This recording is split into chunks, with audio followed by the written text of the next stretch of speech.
Hi. So today I'm going to be doing a drawing and coloring, or watercolor, and so I just wanted to show you how I'm going to do it, and I thank you for watching. I would show you me, but it took me a while to get my camera set up like this, so I will, I don't know, hopefully this will work if you wanted to follow along. But thank you so much for your support, and please let me know if there are specific things that you would like to see. I know there is some interest. I remember doing a face drawing, so if that is something you still want to do, I would be happy to do something like that. So what I'm going to be using are some sketch pencils first. I'm going to sketch my design. I just purchased this little pack, but you don't have to use this. I'm basically just going to be using probably a 4H or a 2H to first start my drawing. And the reason I like to use those numbers is because H stands for hardness, and it causes then the drawing to be lighter. So that way I can use some other tools to go over the top, and those pencil marks then, I don't have to erase them quite as much. So I'm gonna try and draw a little bit darker just in this case. So I'm gonna go with the 2H. And this is not like the standard number 2 pencil. That would be more like the letter B. So I'll be using a pencil for this drawing. I'll also be using a white eraser. And then there are many different types of watercolor. And so what I'm going to be doing is kind of showing you a couple different ones. I kind of like liquid watercolors. They're very liquidy because you don't have to add additional water to them. Watercolors also come in tubes like this, where there's in a tube form. You can buy a set like this. These are koi watercolors, or you can purchase individual colors like this. And this one I purchased at Hobby Lobby, Master's Touch brand. They do 50% off sales quite a bit. So this is definitely something that you could, if you just want certain colors. Otherwise, I would say you can just purchase a cheap kit. This is kind of a cheaper one where it's just got the colors in there, so I'll be using this. A lot of times these little kits come with a paintbrush. You could use these, but I would just double check that the hairs aren't going to be coming loose on them. So this is the brush, and a lot of times the hairs come loose, so I get worried about using these. But with watercolors, I like to use round brushes. So there are smaller, more of a medium size, so smaller. This is a size 10. This is, oh, I think this one's actually an 8. Yep, this is an 8. It's different brands are different. And then these are 12s. So the 12s are just about the same. Actually, I think that this 8 is closer to a 10, and then I think that this 10 is actually closer to an 8. But it's nice to have a variety of the round brushes. And then I'm also going, if I'm going to be using this type, I'm going to want to have a spray bottle, because in order to activate the paints, they need water. So I usually just do a little spritz before I get started. That way the paints have some time to soften up and be ready for use. Now I'm going to be drawing first, so I'm not sure if this squirt will actually work or not, but I'm just doing that to set it at the side for now. All right. And then if I use the liquids or the tubes, I'll put it in here. It's a nice way of keeping it contained because we do use a lot of water. And then I've actually found they have these at the dollar store. They're just like, they're $1, and these are, it's pink and sparkly. And this is a pet bowl, but when you're using watercolors, you want to have 2 waters. And so I find this to be very helpful. One for cleaning your brush and one for just grabbing water. So I'm gonna have this set up for the painting part. And then finally, I am going to be doing some oil pastel. I'm throwing a whole lot at you. I hope you like that. If so, let me know. But I'm going to be using some oil pastels. These are, I'm going to be drawing the picture in pencil and then going over it with these oil pastels. They're very oily, and so what will happen is the watercolor will actually resist the oils. So it's kind of a cool technique, just something kind of fun. There's so many cool things with watercolor, and I I haven't done many actual classes on this because I feel like I'm still pretty new at it, but it is definitely a fun thing to play around with. I am just using actually, I didn't even put down my watercolor paper. So I'm gonna do that really quick. Actually, I'm just gonna put some out right over the top of this because I feel like I'm all set up. I just had put out, I was measuring my camera width, and so I accidentally didn't plan this. So I'm gonna kind of put this here. And then I do like to tape it down. And the reason being is because watercolor, when you add water to paper, it can cause the paper to start curling up. And so it's just really handy to tape your paper down ahead of time. That way you don't have to worry about it curling up or creating little domes where the watercolors won't stick very well.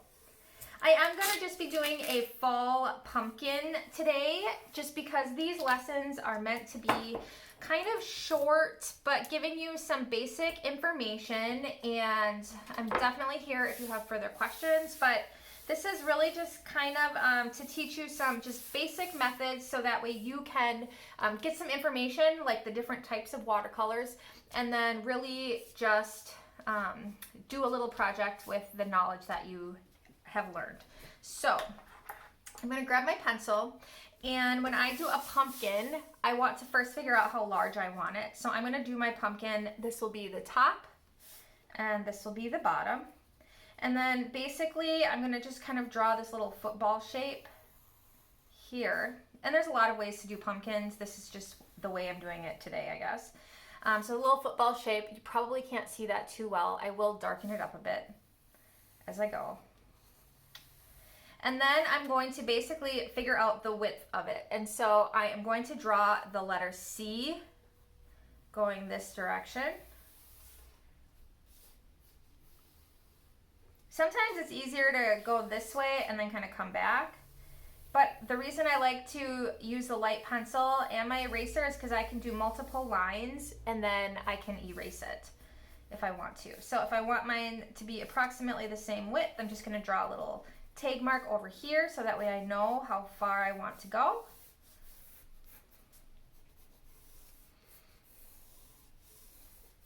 All right, here we go. And then, you know, pumpkins have these lines in them, so I'm just going to draw in a couple of these little lines. And pumpkins aren't perfectly symmetrical, so it's okay to not be super symmetrical. Then I'm going to put my little stem on the top. So I'm going to just have my stem kind of come up this way and then curl. I am kind of a sketcher, so I do like to draw like this. It's hard to do single lines. And then I'm actually going to have this come into I'm actually just kind of doing this little zigzag back and forth. So it's just kind of a randomized thing at this point. And then I can erase this center part, the very top. And then I have my pumpkin right here. Okay, so my little pumpkin. You'll be able to see it in just a moment. So now what I'm going to do is I'm going to take some of my oil pastels.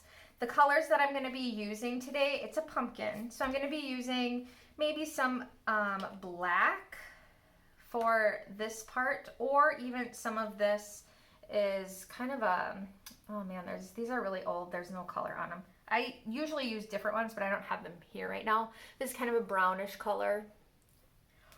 And then I have an orange one I'm going to use and a yellow one. Oh, I should probably draw a stem because I see a couple greens here, so I could do that. All right, plenty. So I guess I'm going to draw, or not stems, leaves. So I'm going to draw a little leaf up here, and this is going to be just a leaf shape. They're almost like a little diamond shape, but with rounded edges. There's a leaf. Okay. So what I'm going to do is I'm going to take, I think I'll just start with this orange color, and I'm just going to go around the outside part, kind of pressing firmly Watercolor paper does have a little bit of texture to it. It's definitely not as strong as canvas, but just gonna kind of do the outline of the pumpkin.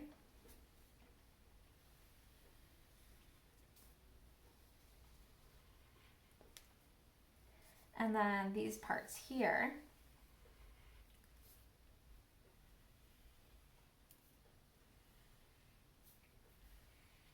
Okay. Then what I'm gonna do is I'm actually gonna take some of the yellow paint, and in the center where there's gonna be like highlights, I'm just gonna kind of put some of this here because I want it to look like I have some green mixed in with my yellow. It happens. So just kind of the edges here, I want them to kind of have this appearance like they shine. Hopefully this will turn out all right. And then let's see here. I think next I'm gonna do this green, use this lighter color here to do the outside of the leaf. Now I can do an inside line if I want to, you know, like a standard leaf sign or design. And then I'm gonna start with this brown color here. Yeah, I think it's probably more a brownish color. You can kind of see more what I did with that stem right here then, okay? And I can put some just lines in here, and then I might even do like a little bit of black down near here near the bottom, and a couple little lines of black just to kind of show there's some dimension in there. Now down here I can even put in a little bit of black. I'm kind of nervous actually. I hope this turns out okay. But I'm showing you the process of it. Even if my picture looks kind of elementary, it's okay because we're all just growing, right? And then so the black doesn't stand out too much. I'm actually just gonna put a couple little black lines throughout. They'll just look like little marks, kind of going with the shape of the pumpkin so it doesn't look too weird in the back there. Oh, we'll see how this turns out. Okay. So that is working with the oil pastels. They're kind of like crayons. They are very oily, so they get on your skin and they don't want to come off. They're not like oily, but they actually, if you step on, there's oil in them. So if you step on it on the floor, a lot of times you need to use like a Kleenex. When I used to teach art, they would fall on the floor and kids would step on them, and they're impossible to clean off the floor. And so I would I would clean it up as best as I could, try not to spread it around because otherwise the oil will spread other places. And then I would take a Kleenex that didn't have like all that special extra stuff, and something about the Kleenex would allow it to come off. Same if you have a little kid and they are coloring on the table, if you use a dry Kleenex that actually pulls off the crayon. It's like magic. It's like magic eraser. I don't know. Okay, so now what I'm gonna do, I'm gonna open these up, and I can see they're still a little bit wet, but I'm gonna just do another spray.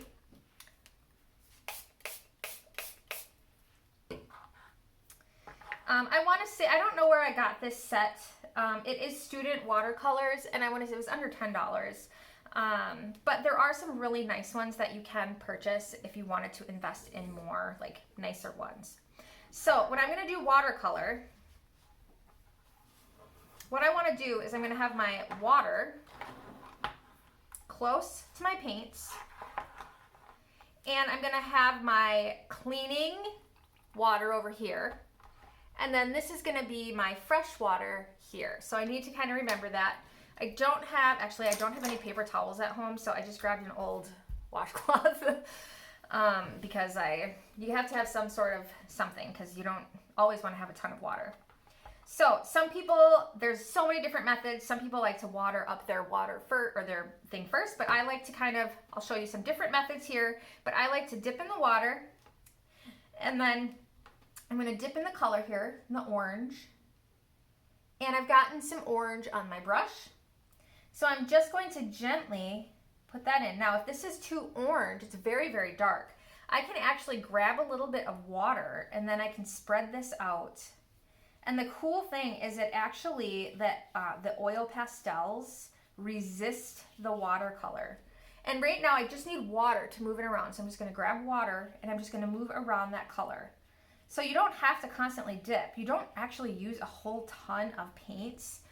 So when I use the tubes, a lot of times I will let them dry out in my containers, and you can just spritz them and it brings them back to life. So don't ever throw out your tubes or if it dries in one of these with watercolors. Okay, so if I clean it here, now if I wanted to add some additional colors, I can grab some red and then put some red in here. And I love how it gets these little spider veins. I'm gonna try and zoom in a little bit, see if you can see some of that. I'll try it again like over here so you can see better. Okay, so clean my brush. I'm dipping into the orange and I'm gonna put a little orange right here. Now it's very, very dark, so I'm gonna clean my brush off and just add clean water. And I'm gonna spread this around. Just clean water, I'm spreading around. See how the crayon resists? It doesn't want to sit on there. More water, just to kind of move it around. If I want more color, I can just tap in the color and bring more color over. Okay, so now I'm gonna add some of that red, clean my brush, grab more water, grab a little bit of red. Now watch these little spider veins. I'm gonna go right here. See how it spreads out like that? That to me is really cool. Now, if you didn't like that and you wanna move it around, I'm gonna clean my brush off. I'm just gonna tap it on my, because there's a lot of water on it. So now I'm just gonna take the water that's there and I'm gonna just kind of spread it out. This is going to allow some natural shading like that. Okay. Then I'm going to do a little bit on the leaf up here, but you can't see what I'm doing, so I'm going to zoom out a little bit. Hopefully you can see better. Okay. Grab a little bit of the dark green. It's very, very dark, so wipe some of that off. And I'm just using water. See how it resists? It's so cool. All right, so that is how I use these ones. Now I'm gonna show you the liquid watercolors. They can be very messy. I'm going to grab, so the colors are also deceiving. This is orange. I'm gonna grab some yellow. So this is yellow, but it looks orange, right? Okay, that is my yellow. Now, when I'm grabbing my fresh water here, I can go ahead and dip in it to make it a little bit more watery. And I can just kind of put that on. Look at how yellow and bright it is. I can also just take that liquid, grab a little bit more water, and spread that out. Okay, I'm gonna grab a red.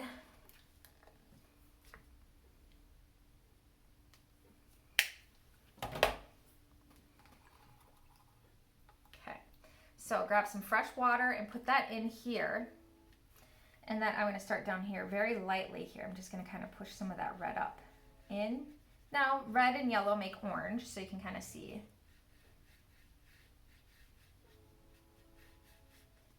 I'll show you some of the red over here by itself. The reason I like the liquid watercolors is because sometimes it's hard to get the paints to really water up well, and it still dries out. Here, I'm going to switch to a larger brush. So the bigger brushes just hold more water. So when I dip into the water, here I can actually just brush for longer and not have to grab more water. Kind of cool. And I'll do the yellow. You can kind of see that.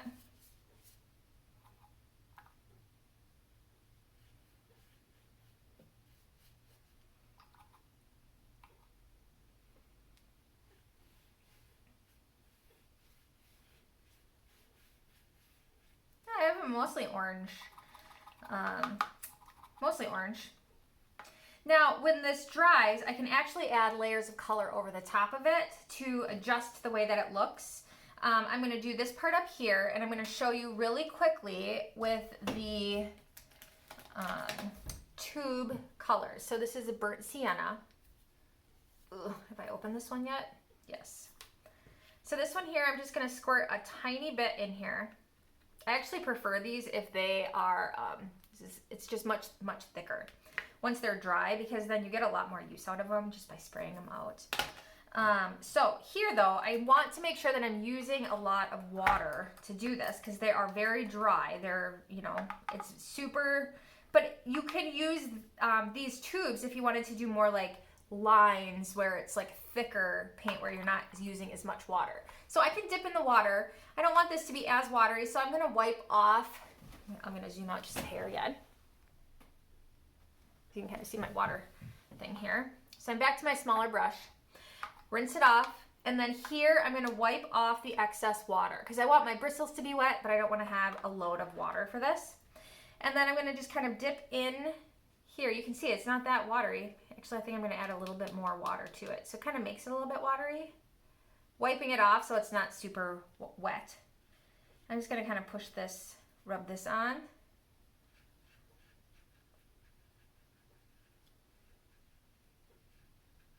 Like that.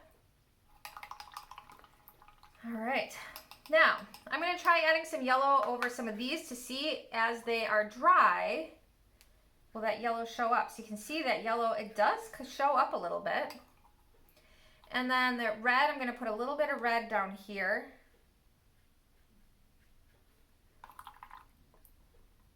Wipe it off, and then I'm actually just gonna kind of put my brush to the side and brush it up, Just kind of add some different highlights there.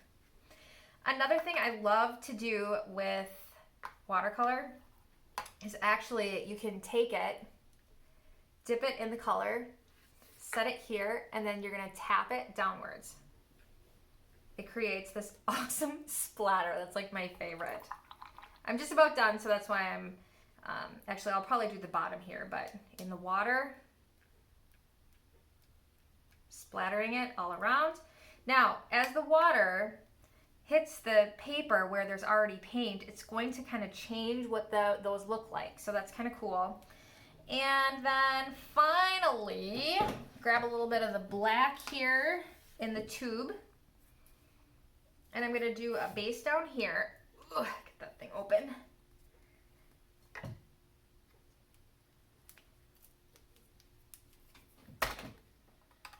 Okay, I want this to be very loose down here though. So I'm grabbing a bunch of water to kind of add to my black because I don't want it to be super black. So I'm just gonna be putting some more water in here. Okay, and then I'm just gonna kind of brush the black. See, it's very, very light and gray. So I can add more, clean it off, add more water. Kind of nice with the oil pastels because they like block it from getting into the pumpkin too much.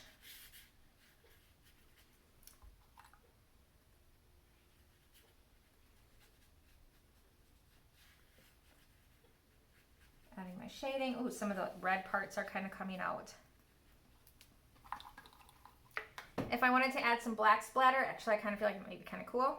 Put a couple, black splatter spots on it. It's just so fun. I don't know. I like that. That's one reason why I enjoy working with watercolor so much.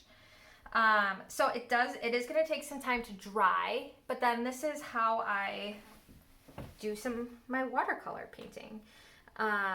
It's a lot of fun. If you get splatters that you don't like, typically you can just kind of wipe them off and they'll kind of come off. Or you can take a little bit of water and you can use the water to kind of scratch some of them off. Except I do like the splats. Whew, all over the place. So I'm gonna zoom in and show you. You can see all the crazy splatter everywhere. I do love that though. Actually, I should probably do a little bit more black splatter down here at the base. Just to make it look more. So the paintbrush is not actually hitting the paper. I'm just tapping it. And more water you use, the more, because the water is what creates the splatter. There we go. Very messy, but fun. I don't know. I hope that you like this little tutorial. Thanks so much for watching. And thank you so much for being a monthly supporter. I really appreciate it. And then please let me know if there's anything specific, otherwise that you would like to have a little lesson in. Otherwise, thank you for watching today, and I will come at you with the next lesson in the next in about a week and a half or so. Thank you.